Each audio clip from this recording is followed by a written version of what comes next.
Hello guys, this is Swati. आज मैं बात करने वाली हूँ मूवी द कोरियर के बारे में, जो लायंसगेट प्ले पर अवेलेबल है। इसे आप अमेजॉन प्राइम पर भी देख सकते हैं। ये लगभग 2 घंटे लंबी मूवी है। अगर आपको जियो पॉलिटिक्स में थोड़ा बहुत भी इंटरेस्ट है, तब आप क्यूबन मिसाइल क्राइसिस के बारे में जानते होंगे कि कैसे 1963 में थर्ड वर्ल्ड वॉर होते होते रुका, जिसके लिए न जाने कितने लोगों को असहनीय यातनाओं से होकर गुजरना पड़ा, यहाँ तक कि अपनी फैमिलीज़ को भी सैक्रिफाइस करना पड़ा। तब जाकर आज हम एक सेफ़र वर्ल्ड में रह पा रहे हैं। ऐसी एक इमोशनल और एक्सेप्शनल कहानी आप इस मूवी में देखने वाले हैं। इस कहानी के जय और वीर ग्रेवाल और ओलैग हैं। फ़र्क बस इतना है कि ये फिक्शनल ना होकर सच्ची घटनाओं पर आधारित है, और यहाँ पर बस गब्बर भर को हराना नहीं है, वर्ल्ड वॉर रोकनी है। With no gore, no violence, no adult scenes, mild profanity here and there. ये मूवी एंड में थोड़ा सेंसिटिव लोगों को नहीं अच्छी लगेगी, क्योंकि टॉर्चर सीन्स दिखाए गए हैं और बच्चों के लिए बिल्कुल भी नहीं है, लेकिन टीनेजर्स और अडल्ट्स देख सकते हैं। This is one of the most humane and sensitive story about the espionage of cold war era. मेरा इस मूवी को लेकर क्या टेक है, ये मैं आपसे शेयर करती हूँ। आगे स्टोरी बताऊंगी और कुछ पॉजिटिव्स और नेगेटिव्स जो मुझे मिले हैं, और आप डिसाइड करेंगे कि आपको ये मूवी देखनी चाहिए नहीं देखनी चाहिए। इससे पहले अगर आप नए आए हैं then please subscribe. So this movie the courier, अगर हम स्टोरी की बात करते हैं तो ओलैग एक रशियन इंटेलिजेंस ऑफिसर हैं। उन्हें पता है रशिया का जो चेहरा बाहर दिखाया जा रहा है वो असली नहीं है। ये लोग अपनी बातों से कभी भी मुकर कर पलटवार कर सकते हैं, जिससे उनकी बिल्कुल भी सहमति नहीं है। 2 सुपर पावर रशिया और यूएस एक दूसरे के आमने सामने खड़े हैं at the verge of world war. वो उसे रोकना चाहते हैं, जिसकी वजह से वो इंटेल एक्सचेंज करने के लिए राजी हो जाते हैं। दूसरी तरफ MI6 और CIA एजेंसीज भी एड़ी चोटी का जोर लगा रहे हैं इसी सिचुएशन को टालने के लिए। वो ग्रेवेल नाम के बिजनेसमैन को सेलेक्ट करते हैं एज अ कोरियर। उसे रशिया भेजा जाता है, जहां वो ओलैग से मिलता है। मिलते ही दोनों में दोस्ती का बीज पनपने लगता है। इंटेल एक्सचेंज होते रहते हैं और इनकी दोस्ती गहराने लगती है।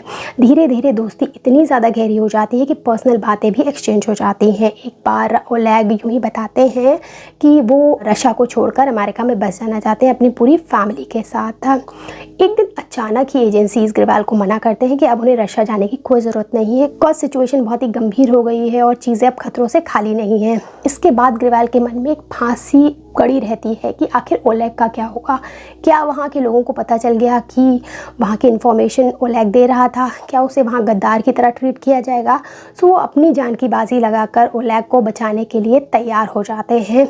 वो इंसान जिसे अभी तक सिचुएशन का अंदाज़ा भी नहीं था, वो अपनी लाइफ का रिस्क लेकर अपने दोस्त को बचाने जा रहा है। साथ ही इसी के साथ ऐसी चीज़ें हो जाती हैं जिससे ये वॉर तो रुकने वाली है। इवेंट्स आपको बहुत अच्छे लगने वाले हैं। कुछ ऐसी चीज़ें होंगी कि आप दांतों तले उंगलियां दबा लेंगे।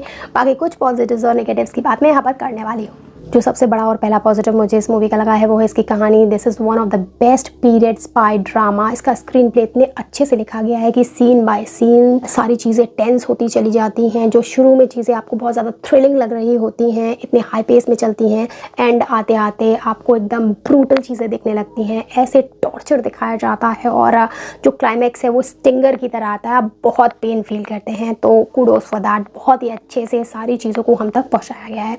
सेकेंड पॉजिटिव, इस मूवी को मास्टरपीस स्पाई थ्रिलर बनाने वाला है इसका बेहतरीन डायरेक्शन। डायरेक्टर को पता है कि वो उस टाइम एंड एरा को कैसे कैप्चर करेगा। वहाँ पर जो उसने मॉस्को और साइबेरियन प्रिजन को रिक्रिएट करके हमारे दिलों में दहशत भरी है ना, वो टॉर्चर जो आपको एंड में देखने को मिलेगा, वो जो लोग पकड़े गए हैं उनकी हॉलो आइज़ हमारे दिल पर इतना ज़्यादा गंभीर वार करती हैं। वो पेन हमें directly in our heart feel होता है, और ये बेहतरीन डायरेक्शन का ही कमाल है। उन्होंने जो डार्क डैम्प एनवायरनमेंट क्रिएट किया है ना, वो हमें सफोकेट करने लगेगा, वो पेन हमें फील होती है। So very good direction. Third positive, phenomenal acting by Benedict Cumberbatch. आपने इनको स्मार्ट एज, जीनियस, एगोमैनिक, एसेंट्रिक के फॉर्म में देख रखा है, डॉक्टर स्ट्रेंज में, इमिटेशन गेम्स में, शर्लॉक होम्स में। अब यहाँ पर जब आप इन्हें कॉमनर के फॉर्म में देखते हैं जिसके कंधे झुके हुए हैं, उससे सिचुएशन के बारे में कोई भी अंदाज़ा नहीं है, वो सेंट्रल रोल में नहीं है, वो प्लान नहीं बना रहा है, और वो day to day mundane life जी रहा है, उसी में वो खुश भी है। फिर धीरे धीरे इनका कैरेक्टर डेवलपमेंट होते देखेंगे, उसके साथ इनकी एक्टिंग चेंज होती रहेगी, इवन इनकी बॉडी लैंग्वेज चेंज हो रही है। इनका जो वेट लॉस वाला फेस है वो देखिएगा, इनके जो चीक्स हैं वो अंदर चले जाते हैं, और ये मेथड एक्टिंग के थ्रू हम इतना ज़्यादा इम्प्रेस करते हैं। और जो क्लाइमेक्स वाला सीन है उसके बाद तो आप इनके एक्टिंग के मुरीद होने वाले हैं।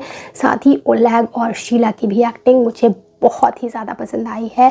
तो एक्टिंग ने ही इस मूवी में 4 चांद लगा दिए हैं, वरना शायद ये मूवी उस लेवल तक नहीं पहुंच पाती जहां पर ये आज मेरी नज़रों में है। अगर हम रोमांस की बात करें तो मेरी नज़र में तो इसमें एक भी कमी नहीं है। मेरे लिए ये मूवी परफेक्ट 10 है। लेकिन अगर ज़बरदस्ती बाल की खाल निकाले ना तो एक नेगेटिव मेरी नज़र में ज़रूर है कि शुरू में जो इसका ओपनिंग सीन है वो इतना ज़्यादा इम्प्रेसिव नहीं है। ऐसा लगता है जस्ट अनदर स्पाई थ्रिलर चलने वाली है, लेकिन अच्छी वाली स्पाई थ्रिलर। बस इतनी सी शिकायत है कि थोड़ा जो ओपनिंग सीन है उसे भी और ज़्यादा ज़बरदस्त बना देते तो मज़ा ही आ जाता। बाकी मुझे ये movie from beginning till and mesmerise करके रखी हुई थी। मैंने पलकें भी नहीं झपकाई, अगर मैं थोड़ा और एग्जैजरेट कहूँ। वैसे मुझे ये मूवी बहुत ही पसंद आई है। इमोशनल लेवल पर तो ये सीधे हार्ट पर आपके जाकर एक ऐसी छाप छोड़ देगी जिसे आप जल्दी भूल नहीं पाएंगे। That's it from my side. Bye bye.